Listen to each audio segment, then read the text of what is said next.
The search is on para sa pinakabagong muka na maghahatid ng mga bago at nakatutuwang kwento.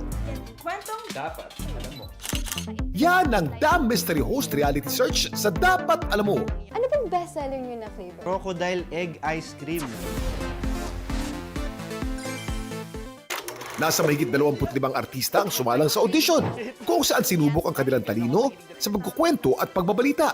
Kung kayo ay mahilig kumain at lahat ng mga food cravings nyo, talagang matatagpuan nyo yun dito. Mula sa 13 kalalakihan at kababaihan, pumili ang Dapat Alam Mo ng 5 babae at 5 lalaki na potensyal maging Damn Mystery Host. Pag ikaw ay nasa camera, it's never about you.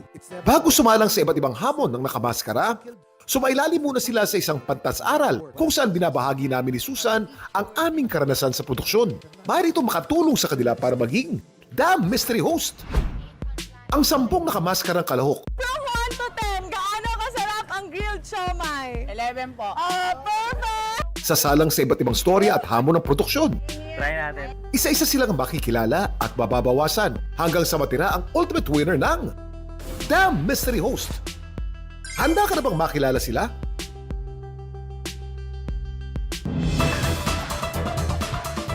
Alam mo, Susan, simula na ng kanilang journey para maging next Dapat Alam Mo segment host. Mga kapuso, makakasama natin sila tuwing hapon sa iba't ibang kwentong dapat alam mo. Excited na ba kayo makilala sila? This is the Damn Mystery Host Reality Search. Ayan, ayan na. Kuya Kim. Okay? Girl power muna tayo, Susan. Oo. Hindi lang last man standing dito, ha? Ito Kuya Kim. Ayan sila. Si Daragang Magayon. Daragang Magayon.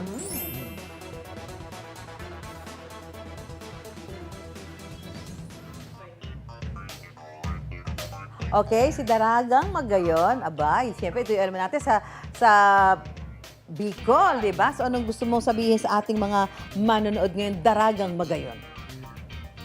Hello po mga kapuso! Abangan niyo po kami sa The Mystery Host at suportahan niyo po ang aming segment. Okay. So ano naman, ikaw ba, ano yung mga paghahandang ginagawa mo dito? Daragang Magayon. Siyempre po, hindi lang po importante na maganda lang tayo. Kailangan marami din tayong alam kasi ito nga po ang show na dapat hindi mo lang alam, pero marami kang alam. Ay. Ayan. Tama naman, dapat marami kang Yes. alam. Oo. Opo. Nako, Kuya Kim. O ito naman, ha, Susan. Hindi niya kayo bobolahin. Sa totoo lang, daw tayo narito ang fishbulera ng Pampanga. O, ang tanong, anong meron ang fishbulera na wala ang iba? Kuya Kim, sisiguraduhin ko na ang serbisyong ibibigay ko, babalik-balikan kagaya ng fishball. Tapos pagdating naman sa pambobola, gagamitin ko lang yan para magpasaya. Pero pagdating sa impormasyong aking dala, panigurado ito ay tama at aasahan. Galing. Yan ang fishballera, Kuya Kim. Talaga? Sabi nilang fishball daw ang laman niyan, parang di raw malinis. Ay, Kuya Kim, hindi. Ang laman nitong fishballera na to, totoo. Kaya yan ang dapat niyong abangan, mga kapuso. Yan ang dapat alam mo. Pag kwek-kwek, paano? Masarap din yun, kagaya ng fishball. Yan ang dapat tutukan nyo, guys. Dapat alam mo, okay? Okay. At ito na, hindi lang siya puro aura, she's a star na dapat niyong subaybayan. Meet ang fashionista ng Bohol! Ayan! Ano naman ang dapat naming abangan sa iyo, fashionista ng Bohol? Siyempre, ang abangan niyo po ang aking kakayahan na magpataas ng excitement Oh. sa pamamagitan ng aking boses at aking energy. Abay ba nga ang boss ng fashionista ng Bohol, ano? Yes. Oo, parang... Pwede pang public affairs. Parang may lalim talaga yung kanyang pagboboses, Yes. ano? Ako, gusto marinig din na para mabuhayan ka ng ano. Hindi syempre. ka antokin, di ba, Kuya Kim? Oo, grabe dapat talaga 1,000 Wow. energy. Aba, palaban. 1,000 grabe. times. Ito kaya ang susunod, palaban kaya ito. Ready niya nang usisain ang kung ano-anong kwentong ihatid sa inyo ang Os Cebu. At chichibog ako. Anong pinakamasarap na ulam sa Pampanga sa lahat ng mga ulam doon? Sisig. Yun po kasi talaga yung kilala sa Pampanga at talagang for sure babalik-balikan at masasarapan lahat ng magtatay doon. Alam mo ba sa Clark, inaimbentong sisig? yung mga ulo ng baboy na tinatapon, niluto at ginawang sisig. Ang sarap. Ngayon ay talagang pagkain na ng marami. Sa Pampanga. Eto, Kuya Kim. Last but not the least, mabibihag kayo sa kanyang charm pero wag padalos-dalos at wala siyang uurungan ang cutie palaban ng Cebu! Ayan! Ano naman ang yung mga Cebuano? Game yan. Ang tanong, game ka na ba na maging bahagi ng Dapat Alam Mo? Yes, game na kasi kaming mga Cebuano hindi lang maganda kundi talented pa at matalino. Kaya, Mami Susan, ang tanong, handa na ba kayo para sa ang cutie palaban ng Cebu? Well, yan ang dapat niyong abangan sa Dapat Alam Mo. Ayan, Ang gagaling nila lahat, Susan, Ang ha? gagaling talaga. Ay, Oo, naku. saka talaga Sana wala. pwede lahat na lang.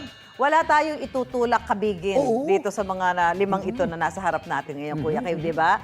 Talaga namang, ano yun, sa ganda, di ba? Sa talino, di ba? Sa fighting spirit, Dito ganyan. kasi sa Dapat Alam Mo, hindi lang kagandahan dito eh. Kailangan may lalim at kailangan may sipag. May importante yan. Pero sa nakikita natin ngayon, parang ganun eh. Magagaling sumagot. Hindi rehearsed yan, ha? Hindi. Mga hindi, impromptu hindi. questions Mga yan. Impromptu yan, oo. Nako, sa grupo kaya ng kababaihan natin makikilala, ang susunod nating makakasama, Kuya Kim. Yan ang abangan nyo sa mga susunod na araw at silang magbibida sa atin ng mga kwentong inalam nila mismo. But wait, there's more! Kilalanin naman natin ang mga lalaking Damn Mystery Host. Maya-maya po yan, hindi po ngayon. Nakilala na natin ang Girl Power Damn Mystery Hosts natin, Susan, kanina. Yes, actually, not so, Kuya Kim, dahil ang kanilang identity, secret pa rin, di ba? Narinig lang natin ang kanilang mga boses na magaganda. Magagaling. Magaling. Mahusay, matatalino, magaganda pa. Ang susunod kaya nating segment host, lalaki. Let's meet the voice of Damn Mystery Host, Reality Search. Yan, Kuya Kim. Eto, siguradong hindi raw siya mauubusan ng kwento dahil siya ang kwento king ng Las Piñas. Ay, dalaga ibig sabihin talagang hindi mauubusan to ng kwento. Kwentuhan mo naman kami ng journey mo so far dito sa pagiging Damn Mystery Host. Sige po, Ma'am Susan. Magandang araw po. Ako po si Kwento King. At bago ko po ikwento, fun fact lang po Oh. First time ko po ever mag-host sa buong buhay ko. Kaya sobrang exciting at sobrang challenging din siya. Kasi syempre, pagdadaanan mo yung mga audition, di ba? Ma'am Susan, mga training. And nakakataba ng puso na maging parte ng Dapat Alam Mo, Mystery So, makwento Host. ka talaga. Oo, mahilig po ako makipagkwentuhan sa mga kaibigan ko, sa mga barkada, kahit sa pamilya po. Siguro to bumabangka-bangka pagka pag nagsama-sama barkada, Oo, yung mga no? barkada po. Kaya kwento king, Kuya Kim. Okay, ito naman. Nakakatanggal ng stress ang music. Kaya hindi raw siya agad nasa stress. Meet ang Music Man ng Batangas. Hi, Music Man ng Batangas. Magandang gabi mga kapuso. Ako si Music Man ng Batangas at asahan niyong haharanahin ko kayo ng mga bagong kaalaman ngayong gabi. Ayan. Tanong, makuha mo kaya ang tamang tipa para maging next Damn segment host? Nako Kuya Kim, ibibigay ko ang aking buong puso at dedikasyon para makuha ko ang tamang tipa. Aba, ano bang instrumento ka eksperto?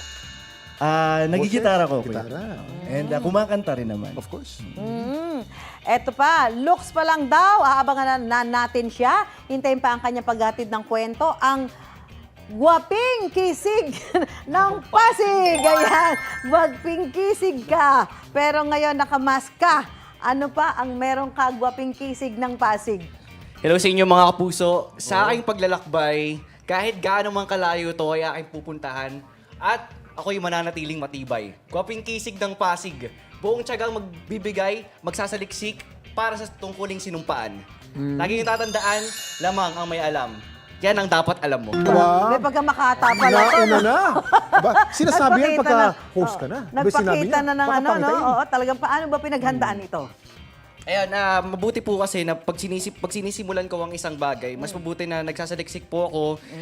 Kailangan ko pong alamin yung mga bagay na ngayon ko lang na-encounter. Okay. Para pag sinabi ko siya, confident po ako. Ayan, Galing. tama naman yun, di Yan ang ba? sisi ng magaling na journalist. Dapat alam mo, sinasabi mo. Oo, alam mo, meron kang authority. Maraming salamat. Thank you, gwaping kisig ng Pasig. At ito pa, Susan, ha?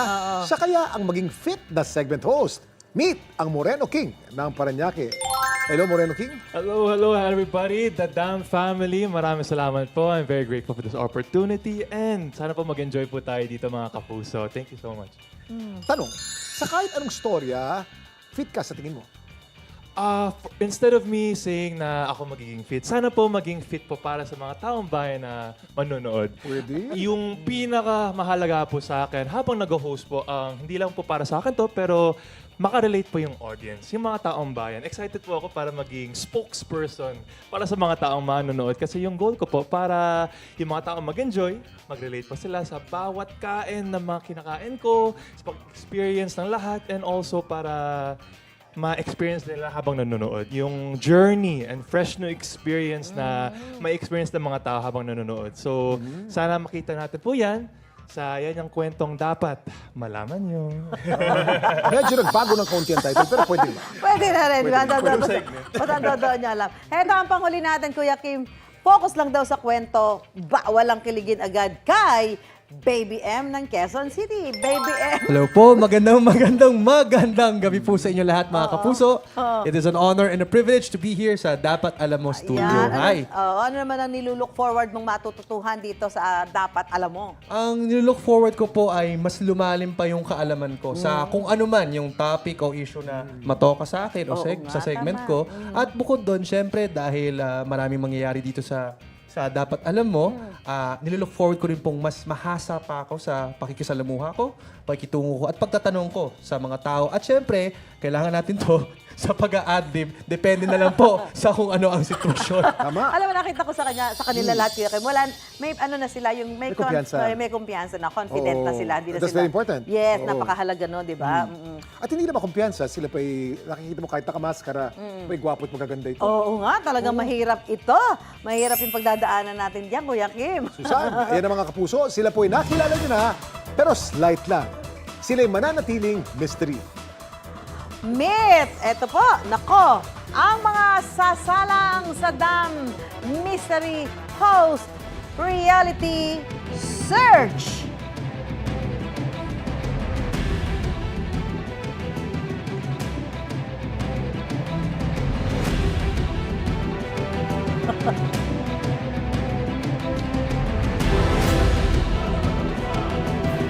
Abangan sila simula Lunes, iba't ibang kwento ang kanilang ihahatid. Sabay-sabay nating subaybayan ang kanilang journey para maging susunod na segment host ng Dapat Alam Mo. Is it a last man or last woman standing? Yan ang dapat niyong abangan dito sa Dapat Alam Mo!